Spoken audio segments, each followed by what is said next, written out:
Very good morning, my dear students. Today you are going to learn about a encephalogram. Information have been obtained with the help of a ultrasound signal. The name is called echoencephalogram.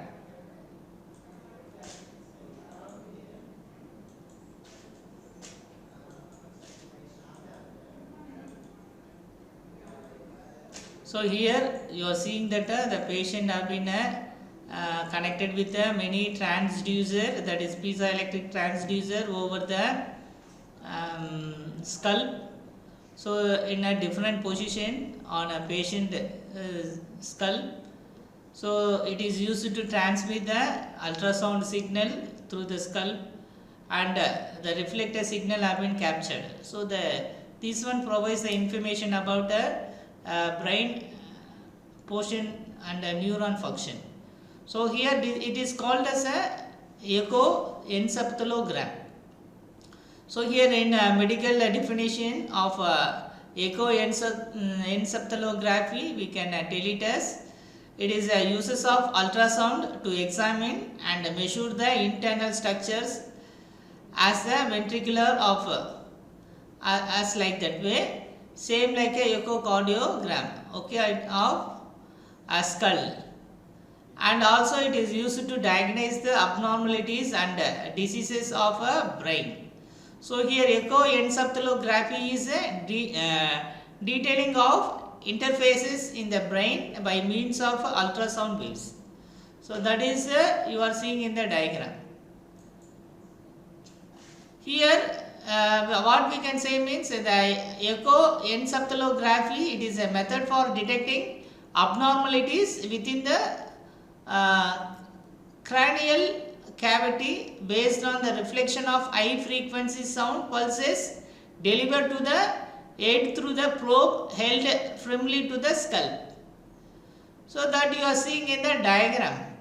And ultrasound echoencephalography, or we can call it as a echoencephalography, it is having a uses of ultrasound to produce the non-invasive diagnostic images of brain and structures, which is including the alignment down the middle line, the size of ventricles, and the presence of a bleeding or a tumor. So these can be viewed with the help of echoencephalography.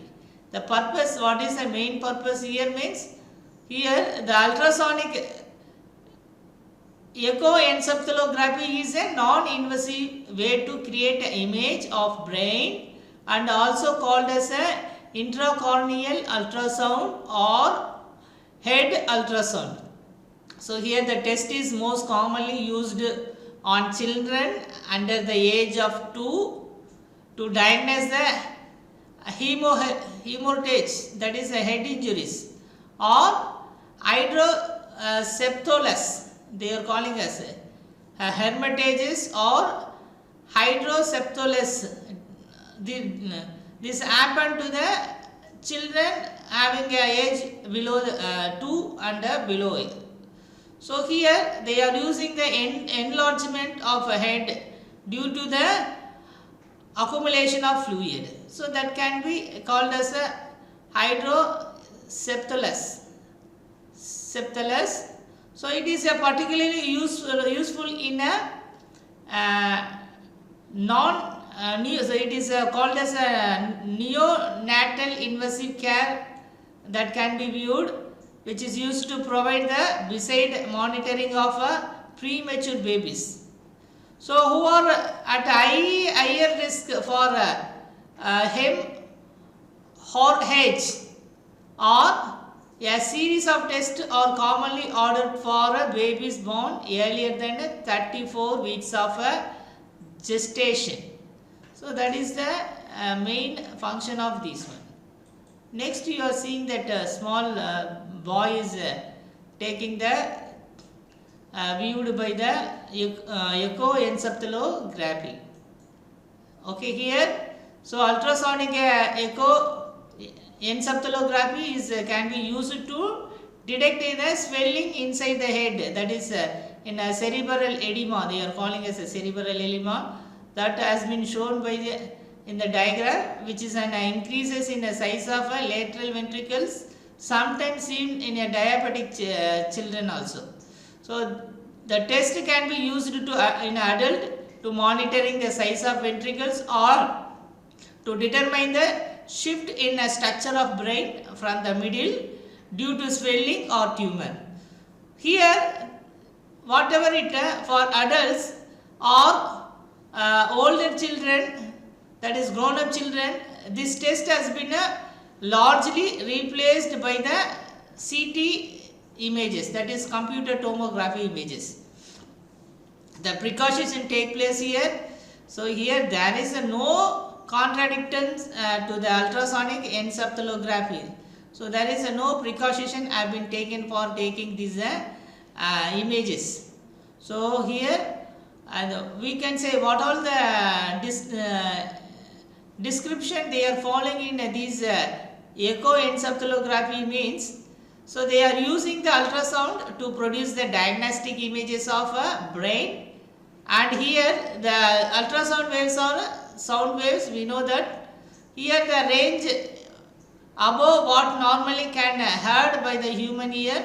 So here they are using above 20,000 hertz, that is 20,000 cycle per second in frequency.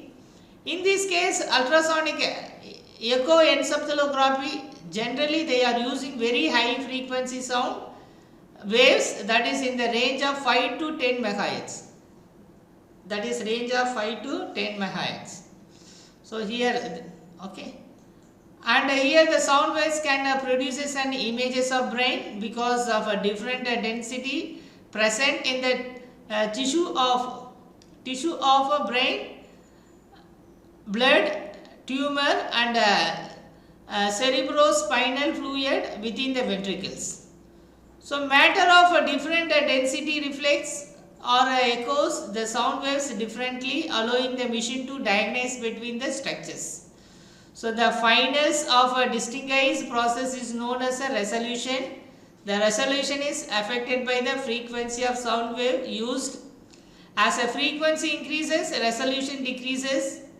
However, an increases in a frequency reduces the ability of sound waves to penetrate into the brain.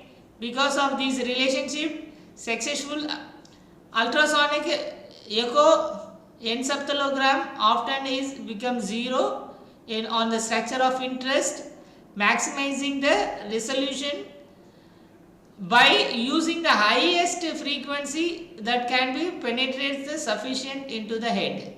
So a main reason why the ultrasonic echoencephalography is used in a newborn baby and children which is under the age of 2, which is presence of anterior and posterior, they are calling as a fontanelli, okay, triangular structures. So that is they are keeping at the top and back of the head, and where the bones of the skull have not yet fused. So as the bone is a poor conductor of ultrasound waves, the fontanelles provides convenient contact into the and out of the brain for ultrasound pulses. So once bone have fused together, the resolution of ultrasound is greatly reduced by having to pass through the bone in order to visualize the brain. So here the ultrasonic echoencephalography involves sending the ultrasound waves through the top of the head, bouncing them off the brain structure and recording the resulting echo. The result of a test can be produced in a plotted graph from known as a mode echo or in a two-dimensional mode. In A mode echo, the one axis represents the time required for return of echoes and other corresponding to strengthen the echo. So here A2D echo produces also available, that is A2D echo, which produces cross-sectional images of brain. As of mid 2000, imaging of a neonatal brain was still in the experimental stage with the poor resolution as compared to the 2D images. So the ultrasound unit used for echoencephalography includes a TV monitor that is called a cathode ray tube or a CRT. So here the transducer for sending and receiving the ultrasound wave, and the transmitter and receiver having and amplifier recording devices, or it is needed for a image acquisition. Here the transducer is handheld instrument that is generally used both to transmit the sound wave and receive the echoes. So here the transducer, which includes the element such as the electrode connection to the transmitter and the receiver, backing material, a type of layer, and the prototype phases are used here. So now you are going to see the typical waveform of a brain wave which has been obtained by echoencephalography. You are seeing here. So this is they have taken and they are given some kind of a